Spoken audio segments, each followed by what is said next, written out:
Bismillahirrahmanirrahim. Assalamualaikum warahmatullahi wabarakatuh. Allahumma shalli ala sayyidina Muhammad wa ala ali sayyidina Muhammad. Alhamdulillahirabbil alamin. Terima kasih pada kesempatan kali ini MPLS masa pengenalan lingkungan sekolah SMK Al-Huda Kota Kediri tiba pada jadwal terkait pengajian tentang kitab Ta'lim Muta'alim yang insya Allah akan disampaikan Pak Kiai Haji Harun Al-Rasyid. Semoga apa yang nanti disampaikan senantiasa dapat membekali siswa baru terutama di SMK Al-Huda Kota Kediri untuk meluruskan niat belajar dan menuntut ilmu di SMK Al-Huda sehingga mendapatkan manfaat barokah ilmu-ilmunya sehingga nanti bisa akhirnya untuk bekal di kehidupan kelak. Amin. Monggo langsung kemawon. Acara sepenuhnya saya sampaikan ke Pak Kiai Haji Harun Al-Rasyid untuk menyampaikan garis besar terkait tata cara menuntut ilmu, adab-adab menuntut ilmu di kitab Ta'lim Muta'alim. Dari saya akhiri sekian. Assalamualaikum warahmatullahi wabarakatuh. Pada Pak Kiai Harun, waktu dan tempat saya sepenuhnya saya sampaikan. Terima kasih. Assalamualaikum warahmatullahi wabarakatuh. Alhamdulillahirabbil alamin wa bihi nasta'inu ala umurid dunya waddin. Asyhadu an la ilaha illallah wahdahu la syarikalah wa asyhadu anna sayyidana Muhammadan abduhu wa rasuluh. Allahumma salli wa sallim wa barik ala sayyidina Muhammad wa ala alihi wa ashabihi ajma'in. Anak-anakku santri baru SMK Al-Huda, alhamdulillah, mari kita panjatkan syukur kehadirat Allah Subhanahu wa taala yang telah menuntun kita, terutama bagi anak-anakku yang saat ini terdaftar sebagai santri baru SMK Al-Huda. Kita syukuri, ini merupakan karunia Allah yang luar biasa karena telah dituntun untuk masuk ke dalam satu sekolah yang memiliki landasan dasar agama untuk mengembangkan manusia dari sisi kepribadian dan pengetahuan serta keterampilan. Anak-anakku yang berbahagia, ini ada berapa jumlah putra dan putrinya? 470. Ada putra, ada putri ya? Iya, 475 Pak terakhir. Alhamdulillah. Mari kita kokohkan niate mlebu nang SMK Al-Huda. Kita awali dengan niat tolabul ilmi, golek ngilmu, karena ilmu adalah ciri khas yang hanya dikaruniakan kepada manusia. Berapa banyak makhluk bumi ini, tapi hanya manusialah yang oleh Allah diberi kekuasaan ilmu pengetahuan. Maka mari kita niatkan mencari ilmu sebagai tugas utama jati diri kita sebagai manusia untuk mengembangkan derajat kemanusiaan kita. Mudah-mudahan salawat serta salam tetap terlimpah atas junjungan kita, panutan kita, teladan kita yang telah menunjukkan sesuatu yang tidak terjangkau oleh panca indera, namun itulah sasaran akal, yaitu agama, yang menuntun kita untuk memahami bahwa kehidupan kita akan berkelanjutan dengan kehidupan akhirat. Anak-anakku yang berbahagia, dalam menuntut ilmu, mari kita mulai dengan memahami siapa kita. Ini apabila kita bertemu langsung, maka saya biasa untuk mengajak zel kepada anak-anakku semua dengan 3 rangkaian zel yang dimulai dari pertanyaan pertama, siapa kita? Maka jawaban yang paling tinggi nilainya, mari kita renung sejenak. Jawaban tertinggi adalah manusia. Mungkin kadang-kadang ada yang menjawab, siapa kita? Jawabannya makhluk Allah. Kalau kita katakan makhluk Allah, lah semua yang ada ini makhluk Allah ya. Malaikat juga makhluk Allah. Tapi yang namanya codot, coro juga makhluk Allah. Kalau kita hanya mengaku sebagai makhluk Allah, berarti kita sejajar dengan itu semua, belum jelas bedanya. Ketika kita jelaskan jati diri kita, kita adalah manusia. Nah, kemudian ketika pertama, siapa kita? Jawabannya manusia. Zel kedua, siapa manusia? Jawaban yang tertinggi dari siapa manusia, itu adalah makhluk berakal. Peran-peran yang lain mungkin ada, tapi jawaban yang paling simpel adalah makhluk berakal. Dan di bumi ini, satu-satunya makhluk yang dikaruniai akal adalah manusia. Pertanyaan ketiga, ini yang harus mendapat perhatian kita semua, yang menjadi inti dari wawancara, bincang-bincang kita pada kesempatan ini. Apa guna akal? Banyak yang memberikan jawaban untuk berpikir, untuk begini, begitu. Tapi jawaban yang paling simpel, guna akal adalah untuk menerima agama. Apa guna akal? Jawabannya untuk menerima agama. Kenapa agama? Karena agama adalah tuntunan memahamkan kepada manusia akan jati dirinya, dari mana dia berasal, apa tugas yang dijalani sekarang ini, dan kemana nanti tujuannya. Nah, dengan agama kita bisa menangkap sesuatu yang tidak tertangkap oleh panca indera, yaitu akhirat sebagai tempat persinggahan terakhir kita, yang di sana ada surga dan neraka. Apa guna akal untuk menerima agama? Di sini, kalau akal digunakan hanya untuk yang tampak oleh panca indera, itu belum maksimal penggunaannya. Kenapa? Karena memang fungsi akal adalah untuk memahami sesuatu yang tidak terjangkau panca indera. Disinilah perbedaan kita dengan binatang. Siapa binatang? Binatang adalah makhluk yang dicukupi kebutuhannya oleh Allah, yang dilengkapi dengan panca indera untuk memenuhi kebutuhannya. Loh, andaikan binatang diberi akal gimana? Ya tidak ada gunanya. Wong akal itu untuk menangkap kehidupan akhirat, sedangkan binatang tidak akan mengalami kehidupan akhirat. Nah, di sini untuk yang pertama, siapa kita? Manusia, insya Allah semua sepakat. Siapa manusia? Makhluk berakal, insya Allah semua juga sepakat. Ketika kita bicara apa guna akal, jawabannya agama. Ini memang ada manusia yang tidak sepakat. Siapa mereka? Mereka adalah orang-orang yang hanya mengandalkan panca indera untuk mengenali apa yang dihadapi. Ketika sesuatu tidak terjangkau panca indera, dia tidak mau memahami, tidak mau mempelajari. Nah, di sini iki nang nggone awake dhewe, golongan sing ora gelem ngandel karo agama. Sebenarnya bukan tidak bisa, tapi ora gelem. Mereka orang yang menganggap kematian adalah batas akhir kehidupan manusia, dan setelah itu sudah tidak ada apa-apanya. Saya biasa dengan bahasa guyonan kita, mereka kita sebut golongan darwis. Darwis itu artinya modar ya wis. Orang yang berpandangan bahwa kematian adalah akhir. Ketika diajak bicara, Kang, awake dhewe iki mbesuk bakal ditangekne maneh karo Gusti Allah, diuripne maneh. Len jawab, urip kondi, belum keletakan kuburan kaya kon urip, sapa sing arep nguripne? Modar ya wis. Nah, inilah. Tapi apakah ini Allah tidak tahu bahwa ada makhluk semacam ini?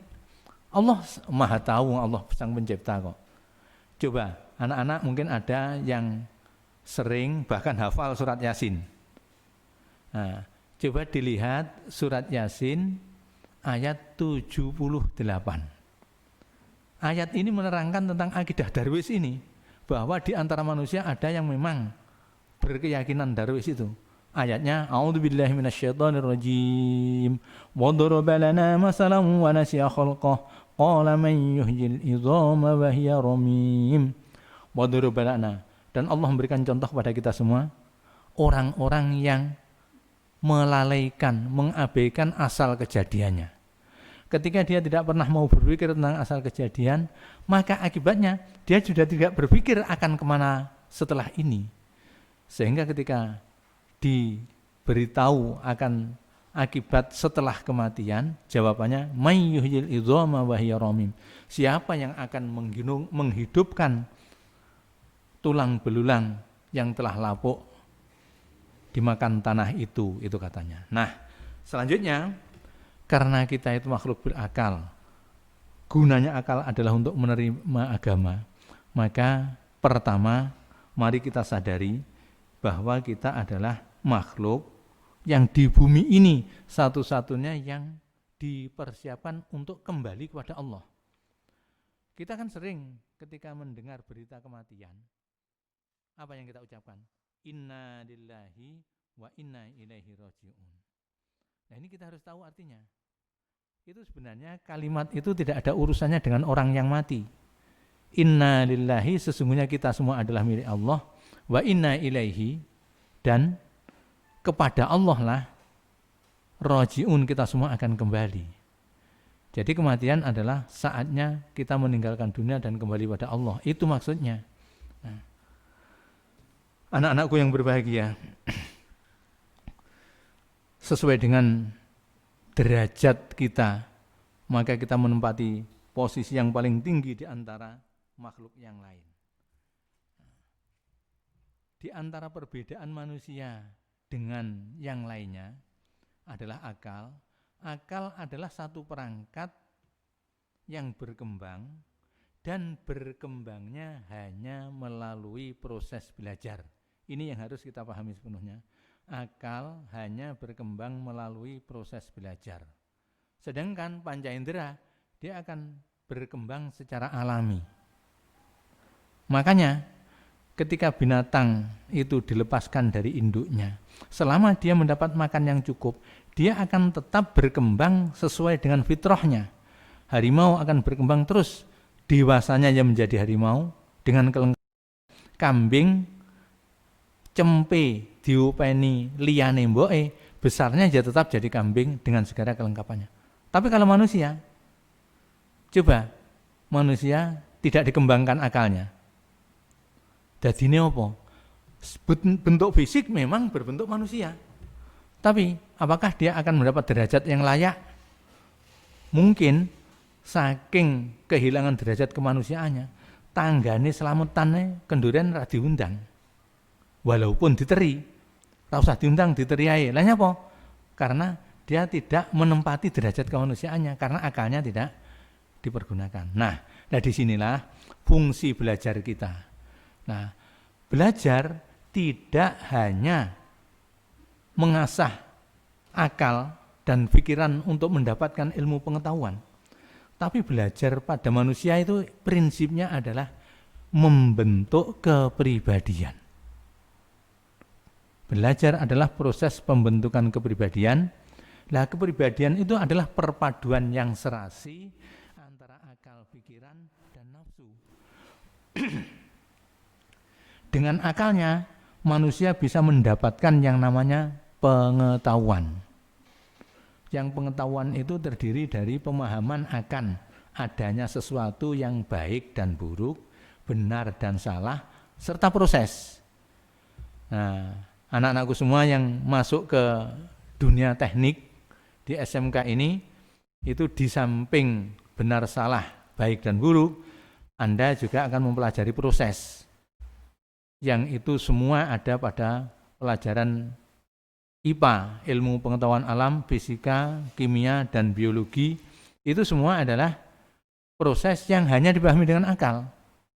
Makanya podo-podo nyawang ngalam dunya, kucing ki uripe ning alam dunya luwih dhisik timbang manungsa. Sebelum ada manusia, kucing sudah ada. Punya ketajaman mata yang luar biasa. Tapi karena tidak ada akal, ya kucing tetap kucing. Saiki makanannya berubah, dikei tikus ora gelem. Apa memang maunya kucing gak gelem tikus? Bukan. Ya karena ulah manusia, kucing dipelihara sedemikian rupa, dipakan mendino dengan makanan yang sebenarnya kurang pas dengan fitrahnya, akhirnya dadine yang ngono kuwi. Tapi ya tetap kucing. Tidak ada yang mengembangkan ilmu pengetahuan. Lah, awake dhewe kabeh bareng-bareng golek ngilmu nang SMK Al-Huda ini, kita harus menyadari sepenuhnya bahwa kita adalah manusia, makhluk yang diciptakan oleh Allah, tugas kekhalifahan untuk menguasai bumi, namun tugas pengabdian untuk selalu menghambakan diri pada Allah, dan makhluk yang nantinya akan kembali ke hadiratnya, yang ada dua tempat, yaitu surga dan neraka. Manusia dengan akalnya diperkenalkan pada tuntunan yang namanya agama. Dengan agama manusia bisa mengenal tanpa harus menangkap dengan panca indera. Ini yang harus selalu kita tanamkan, bahwa informasi agama itu intinya sesuatu yang tidak tertangkap oleh panca indera. Kalau kita masih tetap saja ngeyel, njaluk sing ketok ra gelem, maka mereka adalah golongan darwis. Mosok anak-anakku kok terus jadi wong darwis itu ya kebangetan. Dan naudzubillah min dzalik, mudah-mudahan itu tidak terjadi. Nah, selanjutnya ketika kita punya akal yang bisa kita isi dengan baik, buruk, benar, salah, serta memahami proses-proses, kita juga punya perasaan. Perasaan yang bersumber dari nafsu. Nafsu itu untuk merasakan. Dan dengan nafsu ada yang tumbuh dalam diri kita, yaitu perasaan senang, benci, gembira, susah. Ini ada pada perasaan. Nah, dengan akal yang memahami akhirat, dengan nafsu yang bisa merasakan kegembiraan dan kebahagiaan, maka ini dituntun, sang nafsu dituntun untuk bisa menerima pemahaman akan kebahagiaan abadi di akhirat. Dengan akal, nafsu dituntun untuk bisa dikendalikan, sehingga tidak hanya ingin dipenuhi, tapi juga bisa ditahan. Inilah yang disebut dalam Al-Quran nafsul mutmainnah. Nafsu yang tunduk pada akal yang telah memiliki pengetahuan, khususnya pengetahuan agama, akhirnya dia tetap mencari kepuasan, tapi sebatas mana yang diizinkan oleh Allah. Coba, sebenarnya keinginan nafsu mana yang memang tidak boleh oleh agama? Tidak ada. Kita nafsu makan kita, Allah memang memerintahkan untuk makan minum. Nafsu untuk mendapatkan kesenangan di dunia, Allah memberikan alam yang indah ini untuk kita nikmati. Bahkan nafsu biologis kita ketika kita ingin berketurunan, Allah pun membuka pintunya dengan pernikahan. Semua ada pintunya. Kalau itu dilalui dengan benar, nek dunyane yo tetap merasakan kenikmatan, akhirnya kenikmatan abadi bisa kita raih di surga. Memang nafsu itu ada kecenderungan ingin bebas, tapi dunia terbatas. Kalau semua ingin bebas, pasti akan terjadi benturan. Wong ora kabeh njaluk bebas wis geger terus ngene kok dunya. Dunia sing mung sakmene dihuni oleh 6 miliar lebih makhluk berjenis manusia. Lah, di surga adalah tempatnya kebebasan, karena luasnya surga. Iki tole genduk yang mempelajari IPA, terutama mempelajari astronomi. Bumi ini di hadapan langit itu hanya sebesar debu yang terbang di angkasa. Lah, langit itu sendiri, iki tak omongi njajal golek ana datane. Awake dhewe iki lek pengen nyenggol langit ora bakal iso kelakon. Soale planet yang ada di angkasa raya ini, jarak dengan bumi itu ada yang mencapai 12 juta tahun perjalanan cahaya. Piye lemu teko kono? Lah itu di surga disediakan untuk kita semua. Mulakno aja samar lek kentekan nggon ning swarga. Cah-cah ki soalé sosok lek metu gedobose lek diomongi ganjaran swarga ngono lek muni, golek kakean wong sing taat swargane ra sedeng ngono ra sing ra sedeng ki sapa? Enek nek sing luwih kentuk maneh. Lek kabeh amale apik mlebu swarga, lah sing nggone neraka sapa? Lah iki saking kentuke wong gak paham. bahwa derita neraka itu tidak mungkin bisa dibayangkan oleh manusia. Ya mudah-mudahan tidak ada yang punya pikiran semacam itu. Nah, lah terus akhirnya ing dalem golek ngilmu iki anak-anakku kabeh sing perlu ditata. Awake dhewe golek ngilmu kuwi sing membawa barokah. Lek ngilmune manfaat dan barokah, maka ilmu itu tertanam dalam kepribadian terus mempengaruhi perilaku. Perilaku kita didasarkan pengetahuan. Jadi pengetahuan sebagai pedoman berperilaku. Ora sekedar asal pengetahuan saja. Mulakno iki sak teruse anak-anakku kabeh lek mempelajari ilmu aja mung mburu nilai rapot. Pelajaran agama nilainya 8, 9 dibedheki iso jawab, tapi perilakunya tidak berkembang. Ora dilakoni. Terus untuk apa? Wong padahal ilmu yang paling pasti itu sebenarnya adalah agama. Jajal sampean delok sing jurusan teknik kendaraan, teknik mesin, terus listrik. Apakah itu merupakan kepastian bagi kalian? Urung mesti. Sing mempelajari teknik mesin, kendaraan dan seterusnya, tiba itu komah karo masyarakatnya diangkat jadi mudin. Kan ya sing dihadapi dalam kesehariannya tidak berbasis ilmu yang dipelajari di sekolah. Tapi agama adalah persiapan untuk mati. Ayo, enak iki sing arepe gak mati, kita semua pasti akan mati. Nah, wes ring kesrembug awake dhewe golek ngilmu kudu tetep eling bahwa ilmu itu adalah bekal pengetahuan kita untuk kembali kepada Allah. Nah, krana kuwi awake dhewe lek golek ngilmu ya kudu ngangge tata cara sing bener. Nyapa kok ngono? Soale iki mung sing urung dirembug sejak awal, manusia yang dikaruniai kesempatan Allah untuk memburu surga kuwi oleh Allah diuji dengan adanya makhluk yang namanya setan. Lah wis lek wis menungso gak paham karo eneke setan, maka dia akan mudah terpedaya, terperosok oleh jebakan setan yang memang sengaja menjauhkan manusia dari rahmat Allah, menjauhkan manusia dari keyakinan akhirat.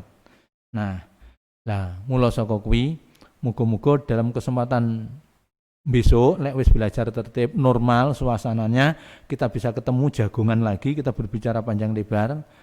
Nah, sing penting ing dalem golek ngilmu, ing dalem golek barokah. Kuwi sebagaimana yang ini sebenarnya dituntunkan secara rinci dalam kitab yang namanya Ta'limul Muta'alim. Wis engko njajal digoleki. Wong sampean ahli teknologi luwih pinter timbang aku.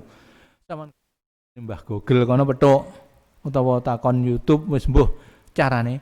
Sampeyan goleki kitab Ta'lim Muta'alim akan Anda temukan. Sing penting dalam mencari ilmu kita memburu barokah kuwi sangat bergantung pada sikap. Golek pinter gampang. Pokoknya tekun terhadap pengetahuan yang diajarkan, wis ora memperdulikan yang lain, iso pinter. Tapi terbentuknya kepribadian. Jiwa yang tunduk pada pengetahuan, sadar akan manfaatnya, itu sangat ditentukan oleh moral, akhlak. Wong menungso kuwi intine manggon ning akhlak. Pinter kaya apa lek akhlake rusak, maka dia hanya akan menimbulkan kerugian bagi orang lain. Orang duwe pengetahuan, lek akhlake apik, itu akan walaupun tidak bisa memberi manfaat material, setidak-tidaknya bisa memberikan kedamaian pada orang di sekitarnya dengan akhlaknya. Nah iki lho tole, terutama SMK ya. Taman walaupun yang kamu sandang tetap SMK, tapi SMK Al-Huda harus kamu ingat, ini kita harus membawa alma mater, Yayasan Pendidikan Islam Al-Huda. Kepribadian harus terwujud dalam perilaku keseharian. Dimulai dari hormat kepada guru. Ojo hormat lek wayah petuk, lek gak petuk dianggap tidak ada urusan. Kita membiasakan salaman. Setiap datang ada bapak atau ibu guru yang piket di gerbang untuk salaman. Itu sebenarnya untuk membentuk sikap batin kita, hubungan ukhuwah yang didasari oleh kesadaran sebagai sesama hamba Allah. Nah, jadi jangan hanya sekedar salamannya di gerbang. Muter lewes mari salaman karo guru yang piket, beluayu yang mburi, potok guru serang ngawaki kadang-kadang ditabrak barang.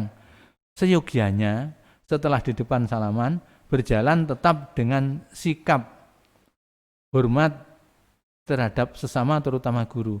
Petuk guru walaupun dia tidak piket, ya kita salaman. Lek perkara saiki leren dhisik lek salaman ya kita ikuti protokol kesehatan untuk mencegah mewabahnya pagebluk Covid ini. Tapi salaman adalah merupakan satu bentuk ikatan yang membangun kepribadian ke arah manfaatnya ilmu.